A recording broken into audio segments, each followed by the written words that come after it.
Well, it's a pleasure now to be joined here on GCR by someone we got to know during her time in the Mid-Atlantic, and she has now moved on to even bigger and better as you see her now every morning. Good Morning Football, Monday through Friday, 8 a.m. on NFL Network, as well as GMFB Overtime, Monday through Friday at 10 on the Roku channel and locally on Fox 45 at 1 a.m. She is Sherree Burruss, and she's back with us now here on GCR. Sherree, what's going on? How are you? Hey, I'm doing well. How are you guys? How's your sleep schedule these days? Oh, you don't even want to know. I don't. 2:50 a.m. alarm in the morning. Yeah. Try to get a little hour cat nap and then try to go to bed around 7:30 p.m. But, sometimes football duties call. Hey man, look, first of all, you do it because this is the job. Like that's the way that it works. I don't miss mornings, but it was never 2:50 a.m. for me. That's insane. That is nuts.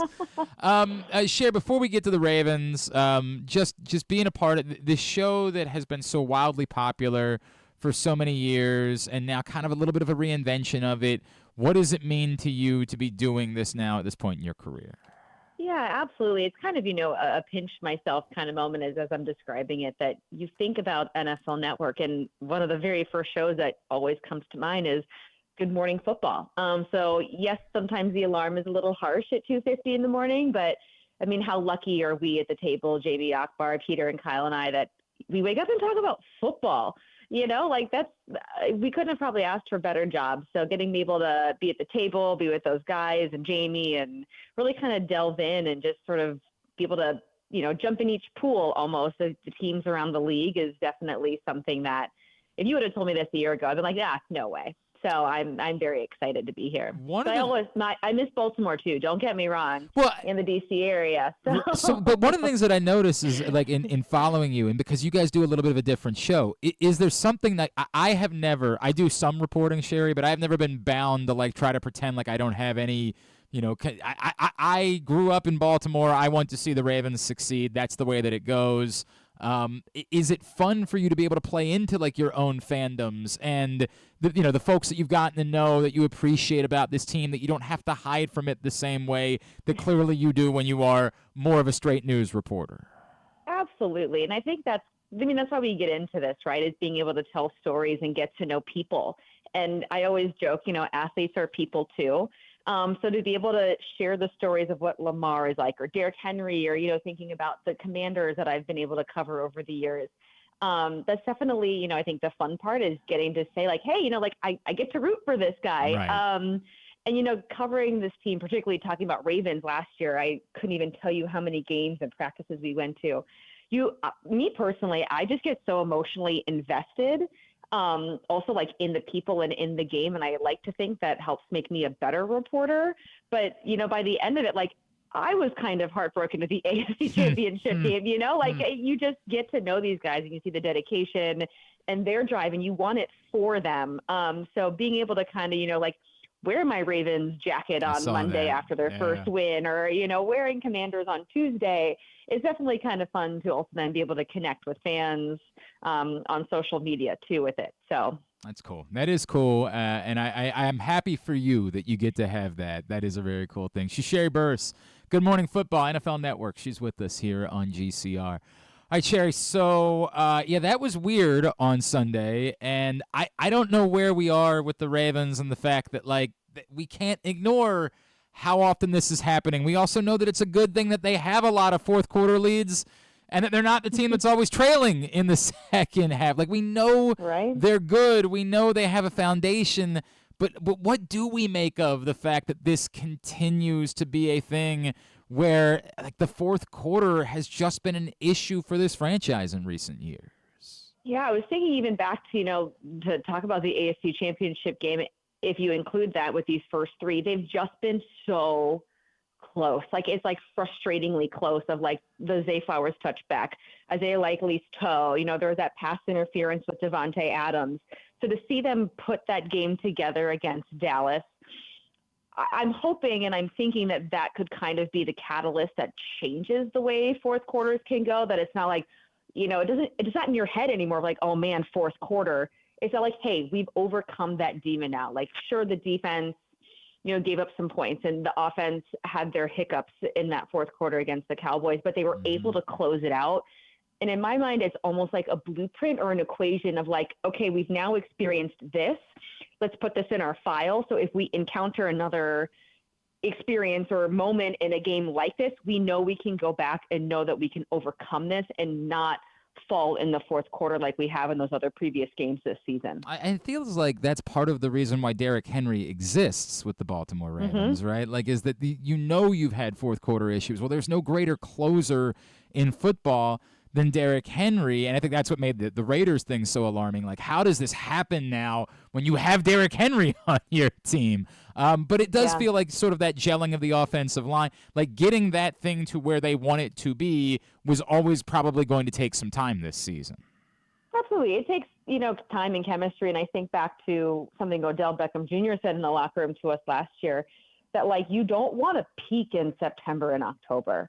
You want to be able to sort of work out the kinks in preseason and now. And, once you get to December or January, that's really when you're clicking on all cylinders. And that's when you're playing your best football. So you can have that long run and make your way to New Orleans for the Super Bowl. So granted, yes, you need to stack the wins when you can get them. But at the same rate, you need to be able to learn from those experiences and take that time. Maybe allow yourself a little grace.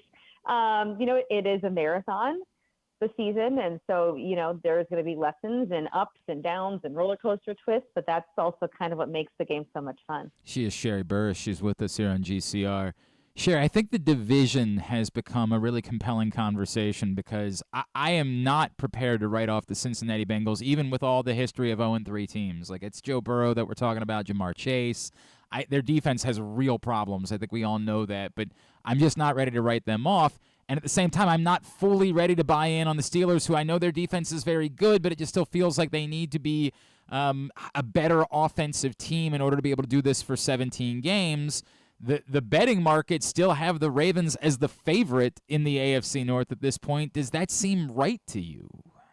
Yeah, I think so. I would put Ravens first, but again, you can never, and you know this as a lifelong Baltimore fan, you can't count out the Steelers. Mike Tomlin works his magic over there, and it's so much fun too that there is such a strong rivalry between the Steelers and the Ravens. But if you think about that Steelers defense, you have to score 10 points on them to like they're not allowing a lot of points, so their offense doesn't necessarily have to put up 30, 35 to win a game, which is spectacular for them. But again, I'm surprised you're not sold on the Bengals as who they are. We have seen them come back, but I'm wondering if an 0-3 hole is sort of insurmountable considering the other issues they have on offense and defense. It's a weird thing for me, Sherree, right? Because I know this is like the year of defense again, right? Like, this is the year that the wild offenses maybe come back to the pack a little bit. I just still feel like ultimately as the season goes on, the quarterbacks the cream tends to rise to the top. There's so few of these truly difference-making quarterbacks that end up missing the playoffs. I know Justin Herbert is sort of like the fringe in that conversation. It's just hard for me to write off a team that has so much firepower from being able to put together, even with a defense I thought was suspect coming into the season. Like, I think when people were talking about the Bengals perhaps winning the AFC, I was like, are we going to talk about their defense? Because that secondary is not great. But even with that, it just sort of feels like the rules of the league, the way this goes as the season goes on, and when you have the difference-making quarterback, that tends to ultimately end up being the difference maker to me. Yeah. And, we talked about this sort of on the show, just sort of as the season has started to progress. And Kyle reminds us, week 1 is a liar.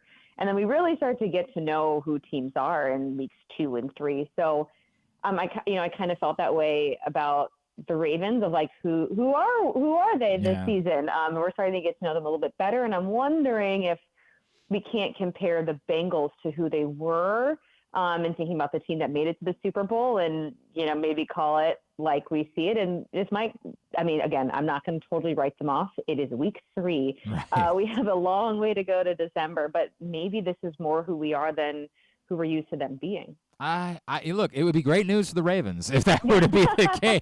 Right? So I'm certainly not trying to fight about it. Yeah. But yeah, I don't know. We'll see how that plays out in the coming weeks. Sherree, who of the surprise teams? Yeah, I'll throw Pittsburgh in that group. But Minnesota, I think, certainly, screams at you. Mike McDonald now out in Seattle with my old buddy Tyus Bowser getting back on the field and how much that meant to me to see it this weekend. Who of those surprise teams are you most buying into? Very real threat, not just to get in, but to make a run this season. Yeah, I guess sort of a two-part answer for you. I'm very surprised by the 49ers. Granted, their injury woes right now are just almost unimaginable to their key players, so that's very unfortunate. That so many of their guys are hurt, and that might explain their struggles as of late. But definitely Minnesota is one of those teams that you're like, huh? Sam Darnold, Minnesota 3-0. Also looking at the NFC North, the Green Bay Packers, let's give Malik Willis a little love here. That when Jordan Love went down, I was like, oh no, all right, Packer season's we're going to rack up some L's.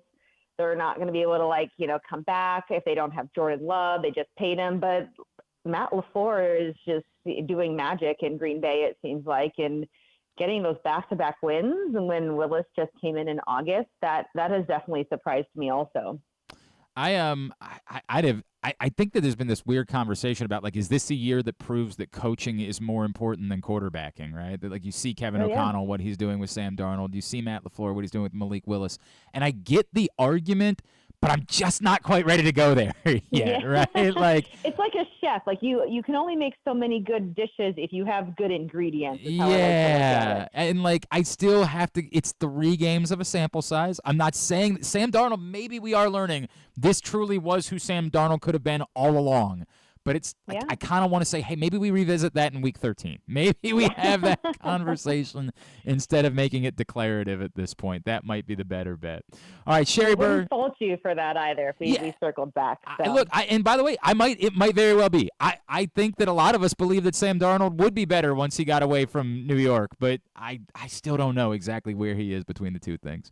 All right, Good Morning Football, of course, you guys know because you watch it all the time. 8 a.m. Monday through Friday on NFL Network, and again, GMFB Overtime, Monday through Friday, 10 a.m. on the Roku channel, and then locally on Fox 45, 1 a.m. as well. At Sherree Burruss on Twitter is how you follow her. Sherree, so happy for you. A good person, seeing good things happen to you. It means a lot. You've always been great with your time for everybody. So we root for you, and it's awesome to see you up there. Thank you for spending a couple of minutes with us, and let's talk again real soon, all right? Absolutely. Missed being up there on the bank on Sunday. So great to talk to you, Glenn.